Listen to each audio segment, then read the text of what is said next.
Learning to fly.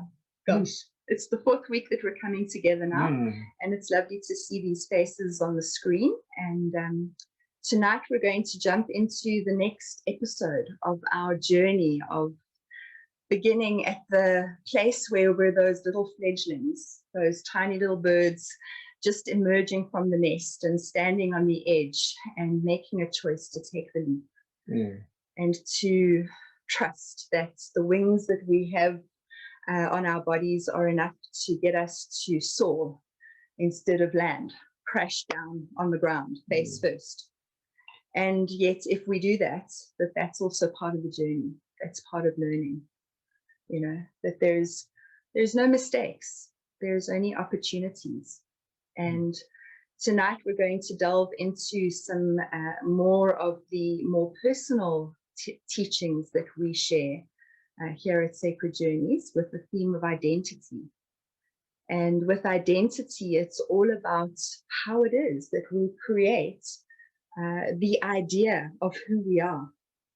And if we jump from that nest and we don't quite catch the wind and there's more to learn and we land on the ground, that instead of making that a part of who we think we are, which automatically puts us at a negative, thinking that we don't have what it takes, you know, that's instead of it becoming a memory in our bodies that creates a definition and a limitation of what we believe we can't do, that we can look at it from the perspective of what did we learn from that, so that the next time we do it, we have more awareness, which is where we started the first episode of Learning to Fly, with the theme of awareness, and how awareness is the key to all the things that we want to unlock about ourselves in our pursuit to learn, to grow, to evolve, to explore and get to know who we are in our humanness, because there's nothing else and no one else that we can be but ourselves.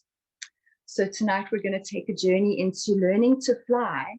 And in that learning to fly, we have to start becoming honest with ourselves about what we've chosen to believe, and those beliefs, how they've become gates and bars and locked doors that we can't step through because we feel so limited and handicapped. But instead of feeling handicapped, that we can allow that magical, mysterious character inside of us to emerge through the identity, through seeing more of who we are and accepting that I am all the beautiful, magical pieces that I aspire to be for myself. That's a part of my identity that I aspire towards. But also that there are parts of me that are irritating and ugly, and sometimes I can be a pain to be around, or I can press buttons and, you know, rile myself, let alone anybody else in the space, that I can accept the darkness of myself as well and just be okay with who I am in every moment, whether I'm having a good day or a bad day, whether I'm jumping from that nest and I'm landing on the ground, or I'm jumping from that nest and I just managed to catch that movement of the air, the sacred winds that help to take me up so that I can see my world through my naturalness, that learning to fly.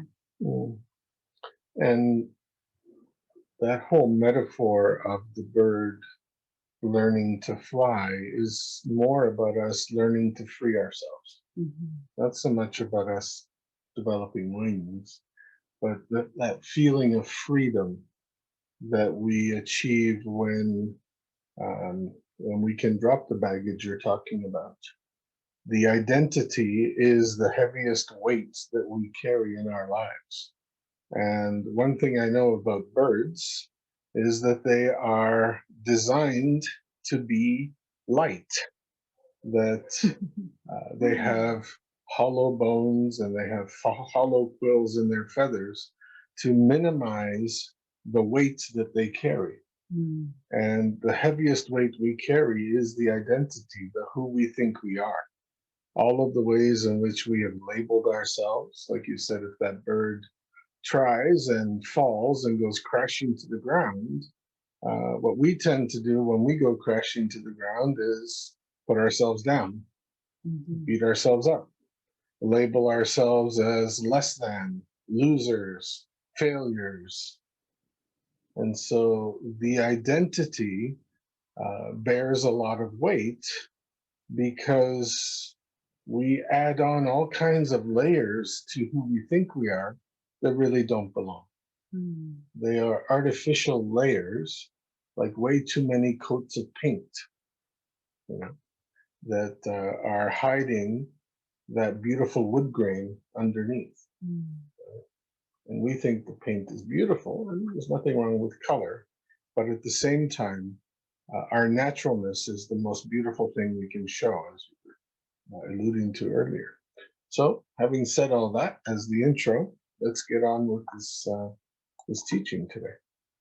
So tonight we're going to look at 3 different parts of how it is that we create the identity. We're going to take you back on a journey that's going to start seeding you with the thoughts and experiences and ideas and ways in which you originally chose to formulate an identity, one that was molded and sculpted through the ways in which you were appreciated and accepted and the ways in which you were reprimanded, right from a child. We're going to look at the ways in which that molding and sculpting, that fitting in and conforming, created a real armoring inside of our bodies and in our hearts, and even in our minds, in that jail that we've been talking about, those ideas, and how much armoring creates that weight that keeps us trapped. And we're also going to take a look at the image makers that played a role in being the characters in our movie, in our story, that helped us to play a part in the creation of what we dreamt ourselves to be. So let's talk about formulating an identity. Okay. It's already something that I shared earlier about when we try something and fail because we set a higher standard than is needed. That bird that's learning to fly will keep trying until it achieves its goal. We, on the other hand, don't always do that. We get afraid that a failure makes us look like we're less than. And because we seek to resolve the ways in which we feel like we don't belong, we're talking about fitting in and conforming and belonging. It is one of the things we all seek to solve, is that feeling of, where do I fit in? Who am I really? And what's my role here? Oftentimes, we don't have anyone that can guide us and show us what are the traits about us, what are the qualities and characteristics about us that are worth developing in home, and what parts of ourselves, like you said, when we become an irritant or a pest, to understand what's that about, instead of just saying, oh, get away from me, you're a pest. Right away, that word pest becomes a word that you add to your identity. So my identity is heavily weighted in my past, in my history, Absolutely. in the experiences and the feelings that I chose to take on through those experiences, and how much in some of the episodes we've done before, we've already started speaking about how impactful how we feel about something is on how we believe, or who we believe we are. Right. Yeah. And because we're looking to be thought of highly or appreciated, approved of, accepted, we're looking for things like security, we're always looking to perform beyond our means. Right? Well, because we've been told often when we've been in our naturalness that isn't acceptable. Absolutely. So when you're acting like the brat, instead of trying to understand what is it you really need, and you're just using the behavior of the brat because it's the identity you've developed, but to understand more, what is it you're really trying to communicate? What is it you really want? If you don't know how to get there, then the identity is all you have to share. It's the only part of you that you can express. And as you're talking, I'm coming to realize just how the identity of that is rooted in our immaturity. Right. So that needy, wounded, abandoned child is going to be the one that comes out when I feel like I have to perform beyond my naturalness and be unnatural. That I'm going against what is intrinsically inside of me, that magical, mysterious character that we are going to end up looking towards this evening. True. You know? Yeah. But when I don't feel that and there's a discrepancy, I feel like I have to compromise, and I end up fitting in using any behavior in my armor.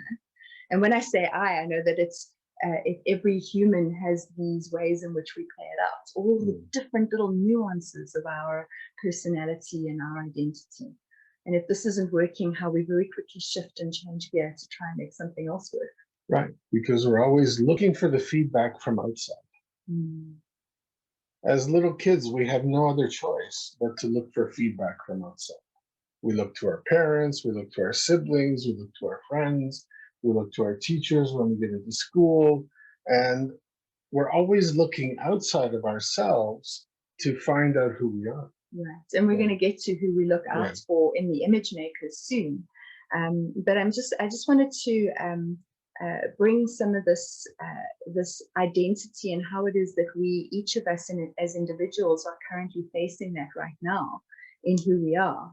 But if we just look back to a little bit of a story, like we just conjure in the elders of these teachings, and we listen to their voices as they speak to us about our soul that goes back to the original intent that we were before we chose to come down into human form, in sitting in the great round and looking down and assessing what kind of story we're going to put together.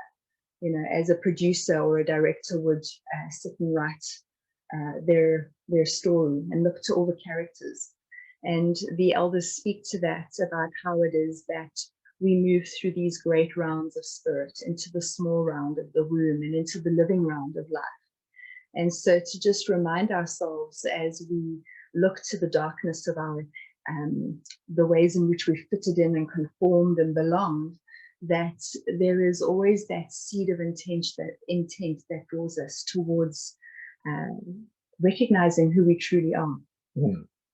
We've already been talking because as we create and formulate our identity, we can't help but become aware of these words: moulding, sculpting, armouring.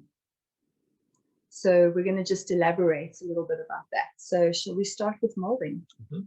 Where from that young child, we birth ourselves into this life, and we look to these image makers. And as you've already been saying, the discrepancy between who we are in our naturalness and the ways that we're told to fit in and conform, and how we start molding our self through how we are perceived or how we receive information from our image makers, and how that originates or touches us deeply within our hearts, our emotions, our physical body, our mind, our spirit, our life force, how intimate and personal that is with who we are as a human.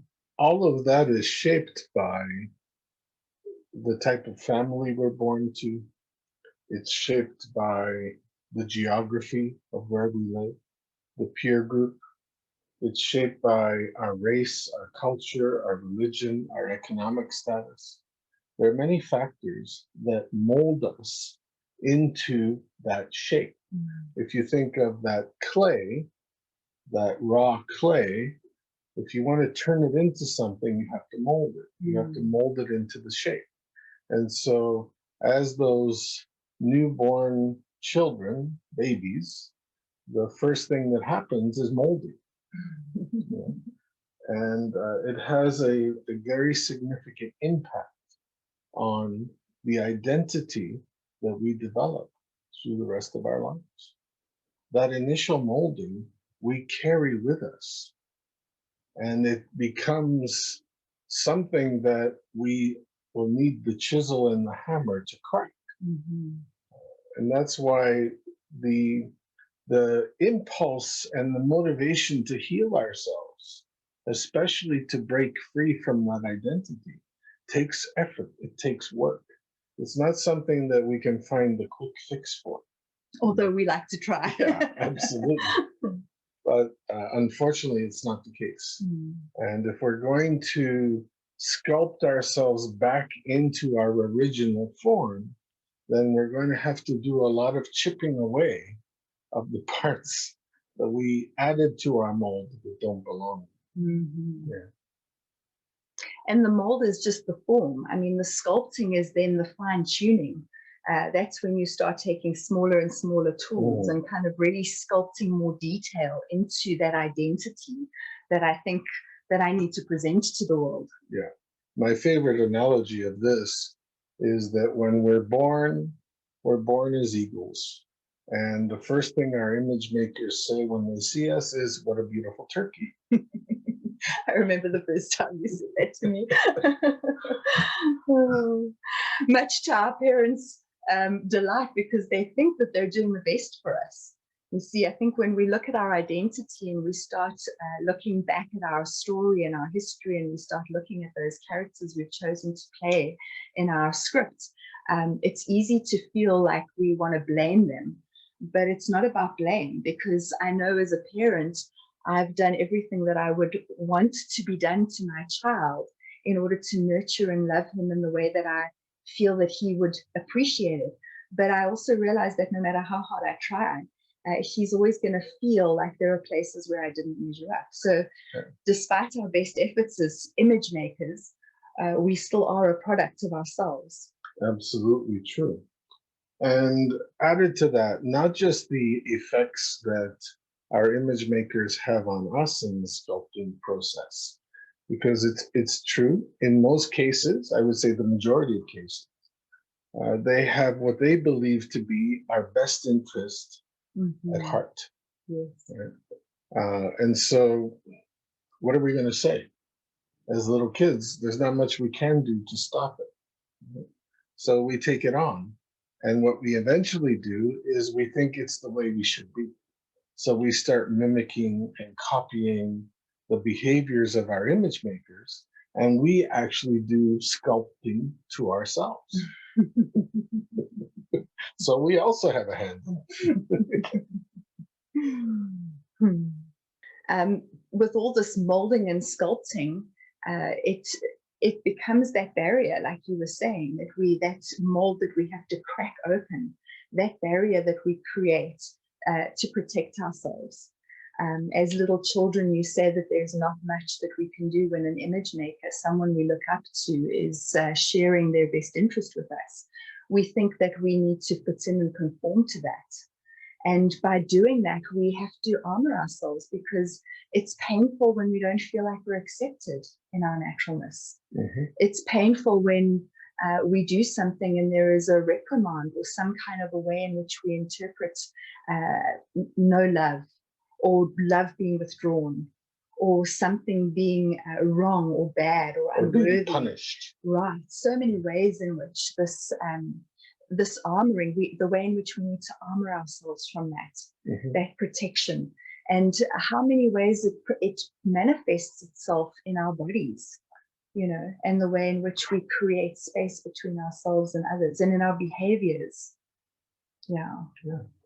It's natural to want to defend ourselves against pain. We can beat ourselves up. We can chastise ourselves and say, "Why would I do that to myself? Why would I want to fit into this mold? Why would I want to be sculpted and sculpt myself? And then why do I want to add layers of armoring to my body, to my luminosity, to my energy field?" Well, it's very simple answer. We don't want to feel pain. We would prefer pleasure, and pain is something that naturally we are going to guard against. We are going to defend against. We are going to find ways to avoid pain. And if we even look historically, armor was used to protect from harm, right? Mm-hmm. Not just being killed, but also being wounded. Right. And so we're using the same principle by adding armor to ourselves so we don't have to feel. The sad truth is, even though it does its job to minimize pain, it also has a side effect, and it minimizes pleasure. Right. And so we go through life denser, thicker, less sensitive, heavier. Absolutely, yeah. And that identity carries weight, even more weight. Right. Yeah. And it's amazing how that identity manifests through those first 5 image makers. How it is that the first 5 image makers are our relationship with our emotions, and how when we armor, that impacts our armoring in our hearts and our armoring in our minds through the beliefs and limitations we create, the armoring in our bodies, and not only if we carry weight or we don't carry weight, how we physically create our bodies, but also, as you were saying earlier, at an energetic level within the luminosity, where it creates plates of armor in the mineral deposits within our body, you know, and how it's those 5 image makers that sit inside of us that are like the conduit of communication between how we want to try and fit in and conform and belong and mold ourselves to the form, and then chip away and sculpt the details and then armor ourselves into protection from the pain, is continually manifesting through our aspects, our hearts, our minds, our bodies, our spirits, and our creation energy, our life force energy. I want to add something to that. If we are in that state of feeling uncomfortable with who we are, emotionally, we're going to feel sad. We're going to feel depressed. And so the armoring of the heart blocks many emotions. It makes many of our emotions unavailable. Physically, we're afraid that we'll be harmed. So we create a density where we don't want to be touched, perhaps.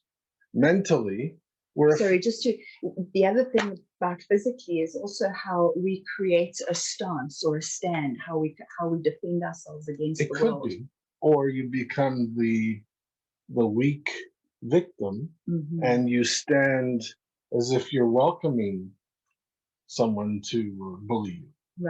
Right. Mentally, it's shutting down our free thinking, shutting down our ability to believe in our own perspective. We doubt ourselves. We think we're not smart enough. We don't think we're witty enough. We don't think we're clever enough. And so we believe things that we're told. Spiritually, if we feel like we don't belong anywhere, then we're going to also be disconnected spiritually. We're going to feel like we've been abandoned, even by that creative force that created everything. There's so many ways that can play out. I'm just painting pictures here. And on the other side, we could go seeking a spiritual connection and do it in the opposite way, you know, investing energy and trying to find a creator or a connection to something that helps us to feel supported spiritually. Absolutely. We can immerse ourselves in it, become fanatics as well. And then sexually, this is speaking about pleasure, but it's also about creativity. It's also about our uniqueness. And if I don't feel good about who I am, first of all, I have very little pleasure, and my creativity is going to be hampered and compromised. And I'm not going to be willing to show my uniqueness, because that's just threatening to bring even more pain. So I'd rather just stay in my little lump of fear and ineptness and low self-esteem than risk stepping out and even putting a little crack in that armoring and in that mold. Because even that little fissure of light that might be seen by somebody else could bring back more pain.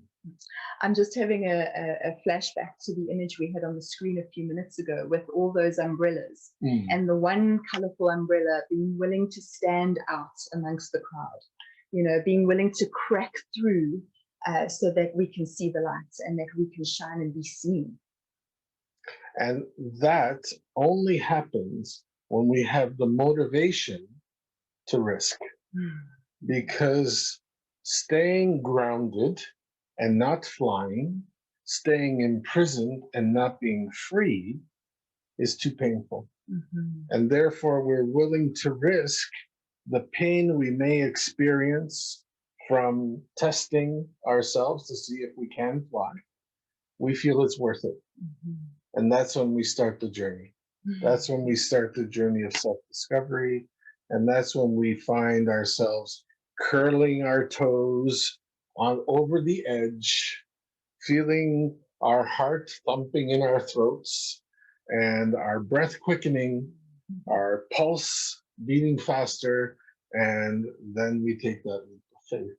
We risk ourselves in order to find the freedom that we so desperately need and hunger for. We're starving for. Yeah, wow. I love taking these journeys with you because even though we've worked through much of this content in so many ways, I still continue to get more and more insights when we take these concepts of ideas like learning to fly, that original idea that we had. And this image here with the fingerprints is the impression that is left upon us by our image makers, right? They leave their thumbprints on us. Exactly. And yet we know that every human has their own unique and individual set of fingerprints. But you know, I'd rather have my own, thank you very much. Keep your fingerprints to yourself. And yet, you know, when we're in relationship, it's a fascinating thing to see how our identities have to come together and the places in which we fight and come up against one another. And yet also in other ways, the ways in which our identities just merge and kind of click in and feel like there is this alignment and flow to who we are. And I think that's another seeking that many of us hunger for, is this connection to others that are of like mind and who can meet us in our communication and our connections, you know. As much as we hide behind our identities, we are also desperately trying to come out from behind and to be seen for who we really are. Okay, so let's bring ourselves back here, and we're going to take the next step where we look at the next 6 external image makers. So you can see in the center of the circle, our identity is continually carried through with the moulding and sculpting and armouring. And it's a fascinating thing how our immaturity continues even well into our aging process, where we're still trying to fit in. We're still doing things to conform to the general tide. We want to feel a sense of belonging, as we were just talking. And how resonant and beautiful and harmonious that feels when we do come into alignment, but also how desperately dissatisfying it can feel when we come together and it's not in alignment. It's also ironic, going back to that image of the colorful umbrella amongst the black ones. We, out of habit, will use the black umbrella because we're afraid to stand out. And yet we admire the one with the umbrella that's colorful for standing out. Because it's what we hunger for. Exactly. Okay. So let's look at the first external image maker. Let me just find my place here. And this is where we find family. And I think we all know where we come from with family. We both love our family and sit in the deepest honesty of perhaps hating our family. There are times when we want to be around them, and there are times when we just don't want to be around them. And when we speak about the family as an external image maker, this is the family that you're born into. And the family sits down in the south of the medicine wheel, where we already know through some of the other episodes that this is the place of our hearts. It's the place of our emotional connection. And it's the place that triggers us the most emotionally. That makes sense. It's where we start. Right. They are our first introduction to other humans. You know, you think of that little baby that comes out into the world. Without the presence of other humans, that baby would not survive. And so from the moment we are conceived, we need the support of our mother to nurture us through our gestation process until we're born. And then we still need the nourishment from our mother. We need the care, the protection, the clothing, all the things that an infant needs until we reach that point where we should be like that bird that's ready to fly out of the nest. But oftentimes we lack so many of the skills that would be needed to find our freedom because we don't know who we are. And we haven't been through that rite of passage that gives us the personal sensation or understanding that it's time to cut and step into our individuality. Yeah, and our autonomy as well. And the other thing we have to keep in mind is our parents aren't perfect. They're not. I thought mine were perfect for a very long time. Yeah, until you wake up and the veil is pulled away and you see the truth that when we hit that moment where we recognize that our parents aren't perfect, they are not infallible, the relationship changes with them. But until that point, we still have to accept that we're always doing the best we can. And our parents typically are doing the best they can with us. They could be stone cold parents, or one of them could be anyway, where they don't have a very warm, affectionate side and would rather teach us and guide us through watching us fail and figure it out. That stone parent kind of way where the lessons can be hard, but once we've learned those lessons, they become powerful tools that we can use to wield in our lives. You know, we can also have the kind of parent that gets overzealous and over-involved.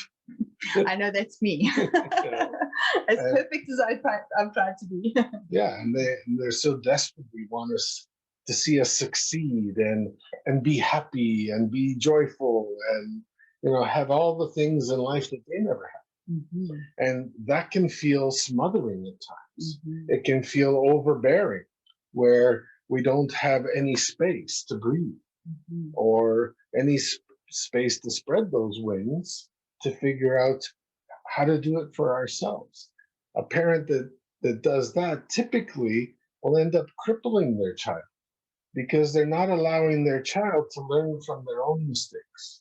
And there's one thing I know that is probably one of the most powerful ways to learn anything is through making mistakes and recognizing what went wrong, correcting it, and then finding the success that I'm looking for.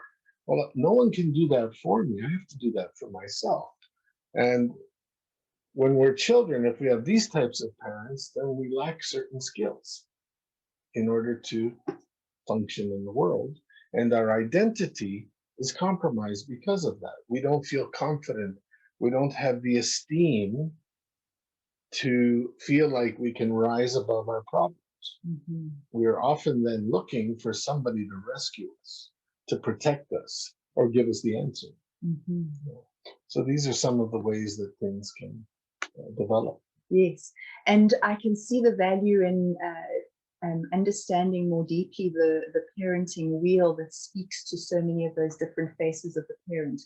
Because if we want to crack open and start revealing and being one of those brightly colored umbrellas up above the cloud, then it's a valuable thing to be able to recognize what kind of a parent probably that we chose to have from our mother and our father being our significant primary caregivers, but also how that's impacted us and what kind of a parent we are, and how it is that we choose, even if we're not a physical parent, there are ways in which we parent ourselves. You know, if I'm a deaf parent and I feel that my way is the only way, and that's the way I parent myself, I'm going to be very hard on myself, not interested in any other possibilities or opportunities except the my way or the highway kind of attitude.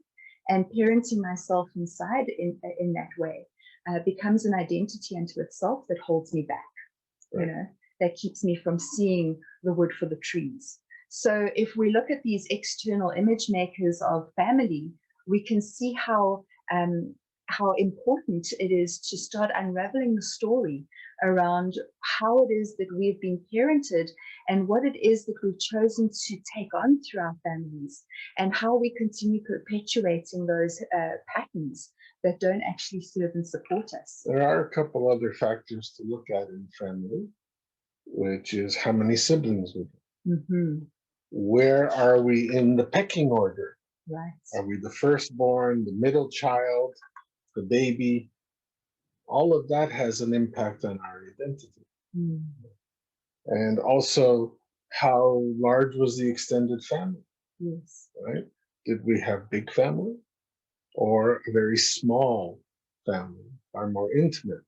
So these also impact the identity we have. Yes. Yeah. If we had to watch it as a drama or some kind of a movie series or something, we could see how the different characters and things that we've chosen to play out in our families, and how each one of them have become an image maker from outside that we've chosen to take in through our internal image makers, our aspects, and create our identity. I often think about it being the firstborn son and then having two brothers younger than me, and fitting into that role that was molded for me.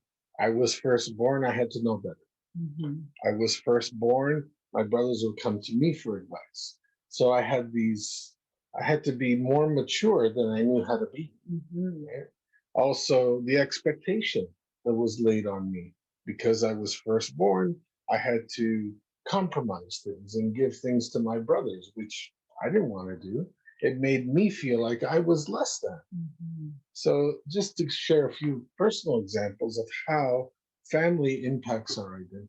Right. And these are the kinds of seeds that we invite you to look at for yourselves as well, is to just look at these family dynamics that you've chosen to be born into, and to start exploring them with more neutral eyes, not about blaming and making it anybody else's fault, but to just recognize beyond the emotional impact that they've had on what the dynamics are.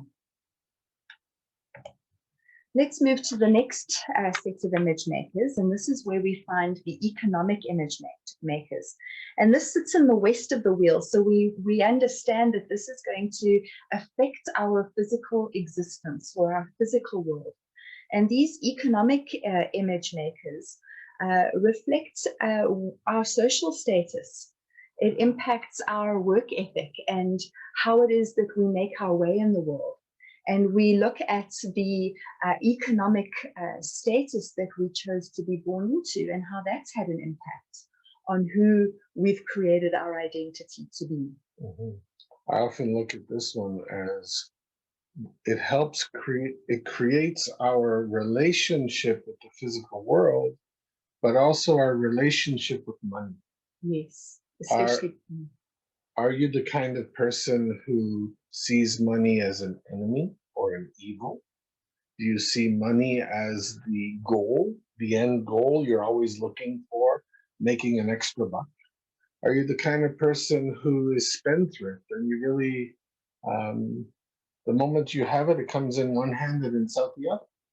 Are you the kind of person who's miserly with your money, where you squeeze every cent you can out of everything you do and make sure you save every penny and put it away for a rainy day, and who knows if that rainy day will ever come? So a lot of behaviors around our economic relationship with the physical world are formed here. And it all relates back to the kind of economic structure that we grew up in, and the ideas that we formulated through what we saw around us, and even how what relationships the people that we have, because family is the first of the external image makers. We look to our family and our friends and peers and our the people around us in our environment, and we choose to take on ideas that impact. When I look at my parents, they were just working day to day, earning enough money to pay the bills and put food on our table. I never felt we were poor, but my parents never had an abundance. And I look at they always trusted that there would be enough. And I know that I carry that same thing.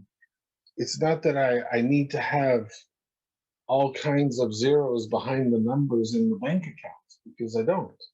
But at the same time, there is this trust inside of myself that I will always have enough to satisfy what I need to do with my life. Right. Yeah. Let's move to the next image maker, and this is where we find our social image makers. This is people who we have chosen to affiliate with around us, and they're not necessarily related to us, but they have had an influence on our life. They have been the socializing places that we have stepped into. These image makers could be friends or acquaintances. Perhaps you grew up involved in certain groups or organizations.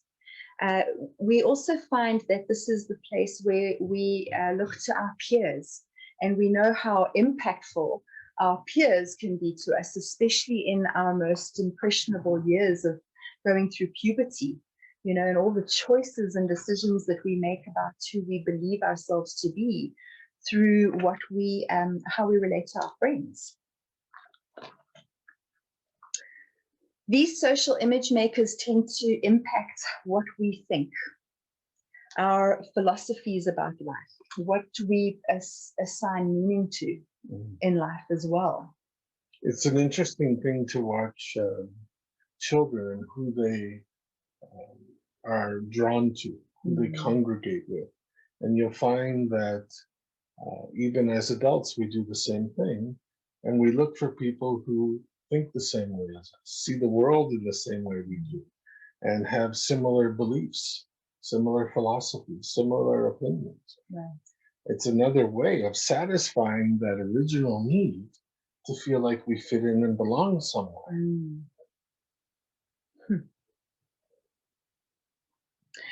This is also a place where we tend to seat our values. I know a personal example of mine was growing up. My family was always involved in the community, always doing. So there was a lot of emphasis placed on working and showing how much you were giving back. And so I grew up creating a sense of core values that spoke to always feeling like I needed to give more than I received. And that speaks to the generous nature that I have, but it also sometimes speaks to the ways in which I would rather not be generous and hold back, because if I don't feel like I'm receiving back, there is no value placed on my spirit, my soul, and so much value placed on those external doing good for others. Yeah, that's something that I see is woven through the fabric of society. Is we value more the person who sacrifices themselves in the name of doing good for someone else, that martyr, than the person who sees value in themselves and takes care of their own needs. We often see them as selfish. Right. And once again, the irony of it is that the more I take care of my own needs, the more willing I am to be a fulfilled human being, the more I have of me to share of my uniqueness with someone else.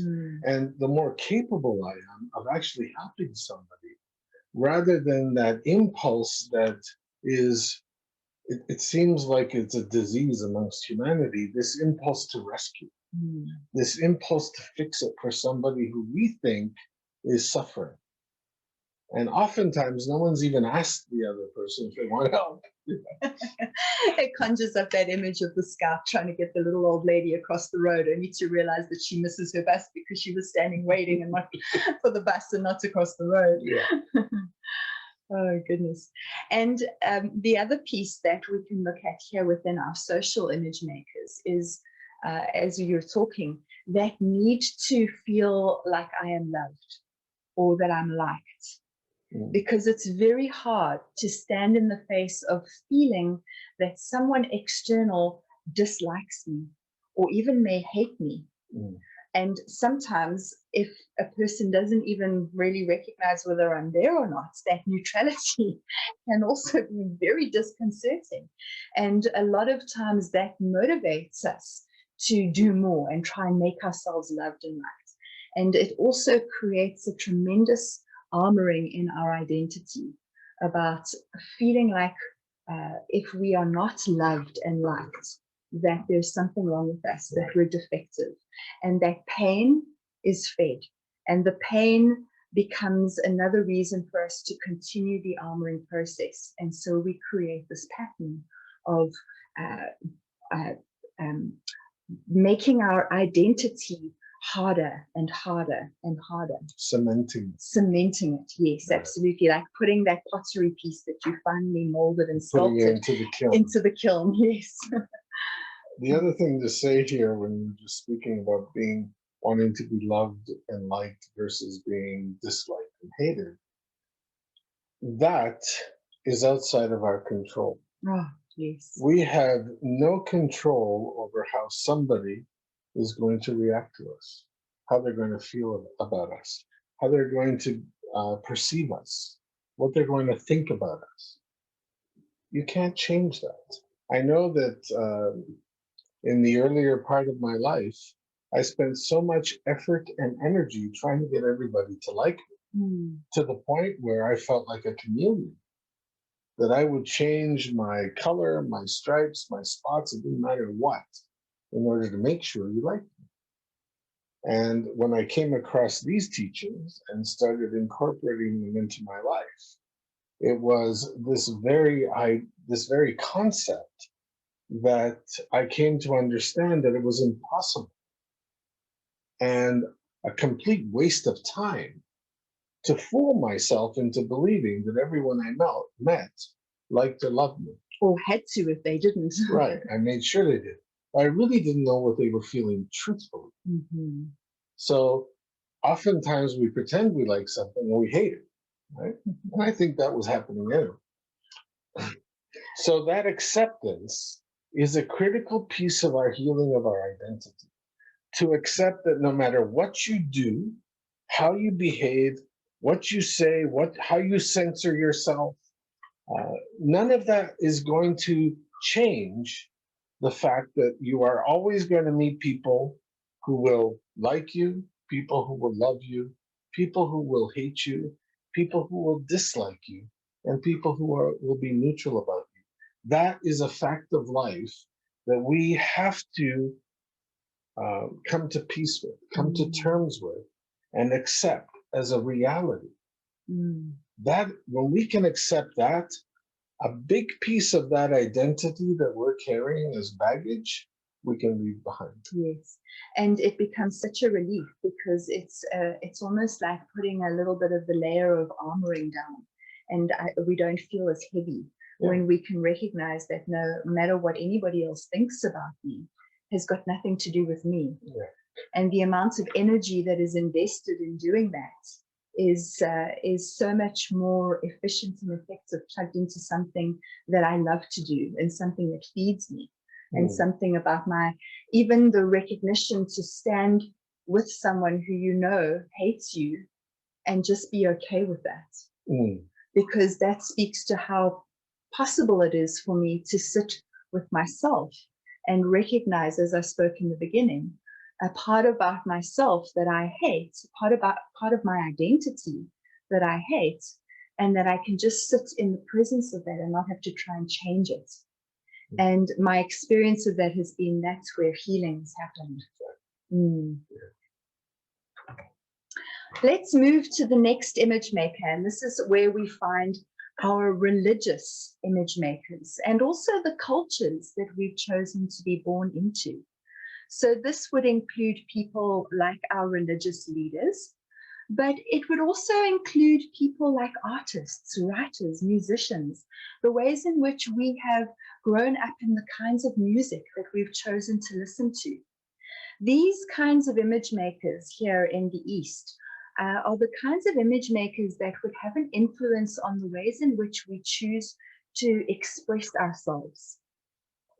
And often these image makers are the ones that create the limitations set upon our self-expression through dogma, through fear, through just creating customs and ways in which things should be done to limit our free will.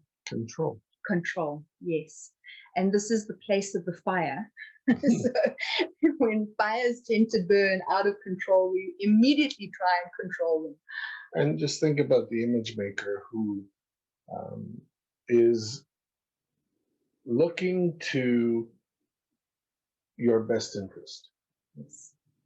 They are going to use every trick, every tactic, every way that they can figure out to get you to fall in line. Mm-hmm. We cannot see it from that perspective we normally see it as you did me harm, you tried to control me. Sometimes that's true, but oftentimes it's because they think they're trying to help us. It goes back to that do-gooder disease I'm talking about. Yes.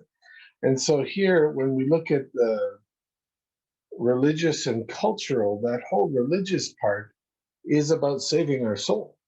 Mm-hmm. I think of how much my father wanted to save my soul by imposing his religious beliefs on me. And all I did was rebel because I didn't want to be controlled. But there are other ways where we allow the control to happen, thinking that they're right. Mm-hmm. The other thing I want to add about culture is it impacts our taste. What kind of taste do you have? Are you classical? Are you contemporary? Are you, bohemian, funky? Yeah, eclectic. Right? So a lot of that factors in here as well. Right. What kind of music do you like? What kind of movies do you watch? What kind of books do you read? What are you attracted to that inspires your imagination? Mm-hmm. That allows you to expand into other possibilities. That's what we're looking at here in the East. You spoke about fire, that the East is about us expanding beyond our identity. And when our image makers use it as the weapon to keep us in line, then it doesn't expand, it constricts, it restricts, it represses, it confines, it weighs us down, and once again, we're unable to lift off and fly.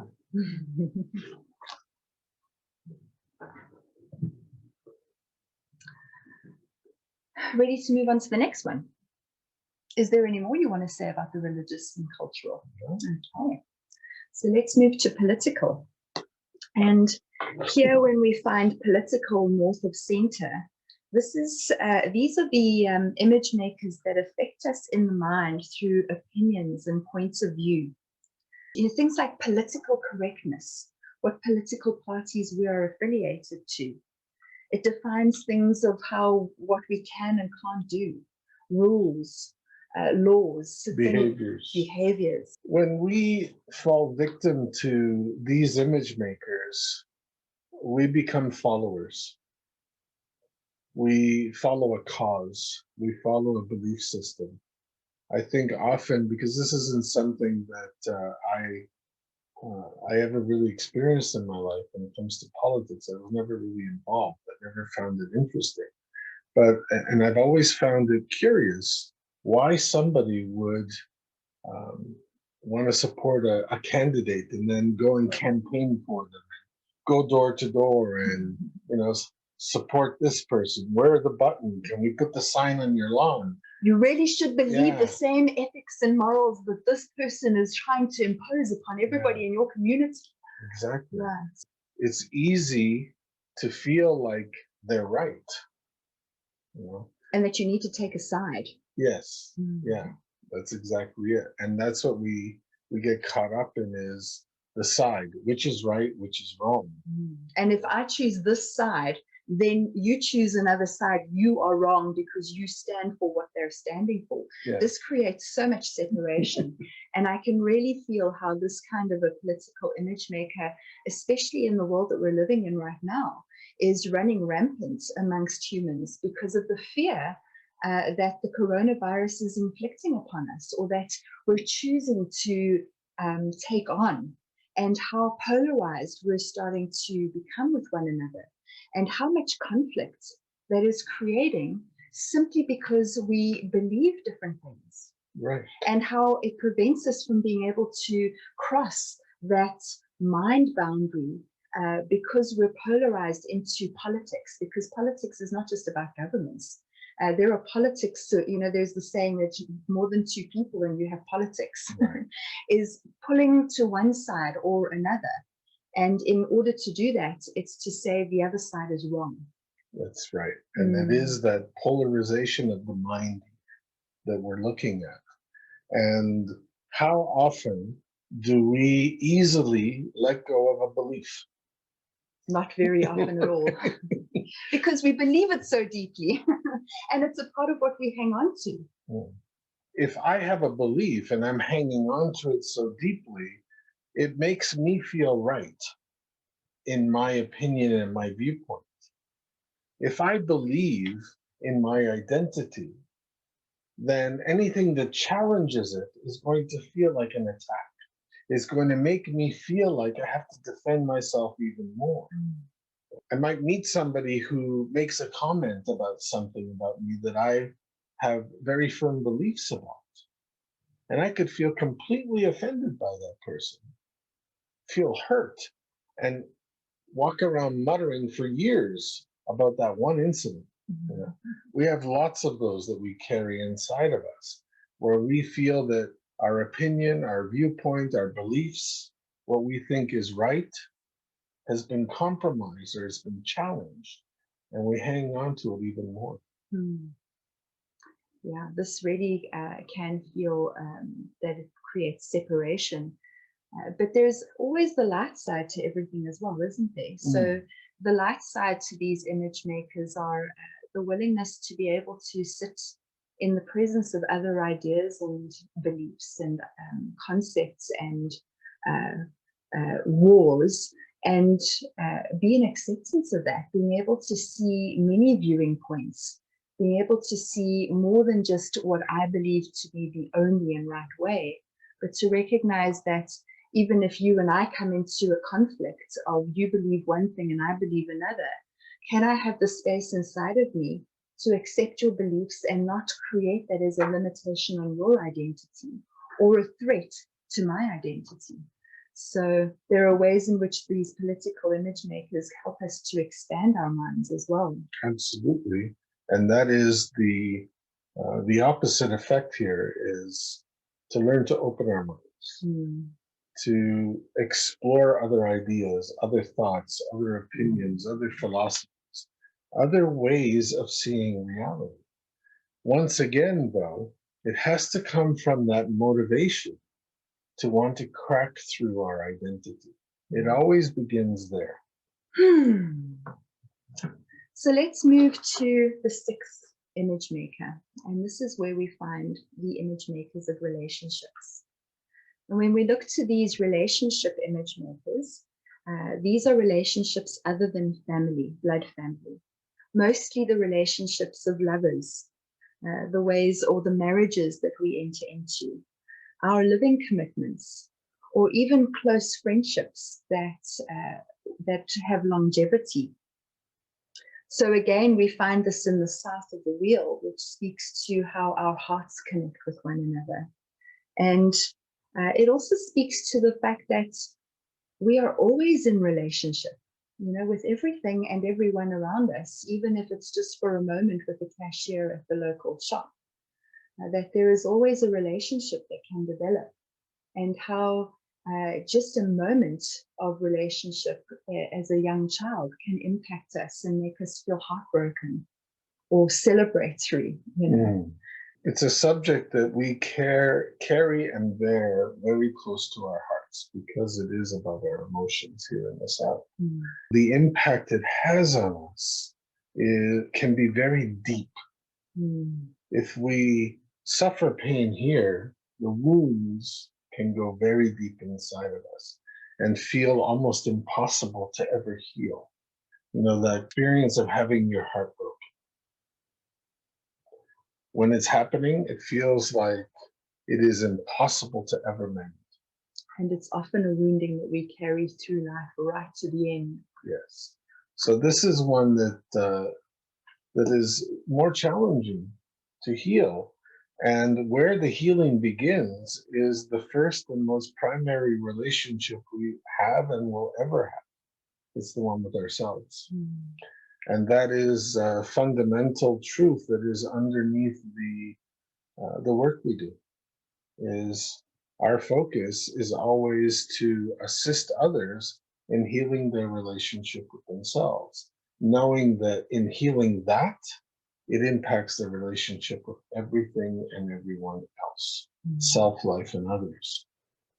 Yeah, that's often the thread that carries through everything we do. Awareness and self-life and others, and the willingness or ability to have an accurate self-assessment of ourselves.